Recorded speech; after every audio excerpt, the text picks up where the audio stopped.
আমার দেশের কত ধনী আল্লাহ পাওয়ার জন্য মাহে রমজান আসলে মক্কায় দৌড়ায়, মদিনায় যায়, কয় মক্কায় নামাজ পড়বো, মদিনায় নামাজ পড়বো।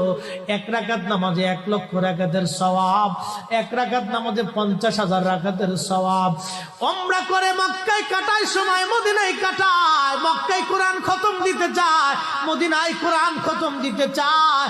সওয়াব মাহে রমজানে অগণিত সওয়াবের আশায় ব্যক্তিগুলি আল্লাহর ঘরে হাজিরা দেয়, কিন্তু বাড়ির পাশে গ্রামের কত গরিব মানুষ টাকার অভাবে বাবা ভালো ইফতার করতে পারে না, টাকার অভাবে কত মা ভালো সেহরি করে রোজা রাখতে পারে না। এই ধনীরা এই গরিব মানুষের ঘরে খাবার না দিয়ে আল্লাহরে পাওয়ার জন্য মক্কা মদিনায় দৌড়ায়। আল্লাহ ডাক দেখো, বান্দা একবার মরে দেখ, কায়দা মতো জুতা দিয়ে পিটামো, আমার বান্দারা না খায় ইফতার করবে, আর তুই আল্লাহ পাওয়ার জন্য মক্কায় আইছো, এমন আল্লাহ আমি ধরা দেব না।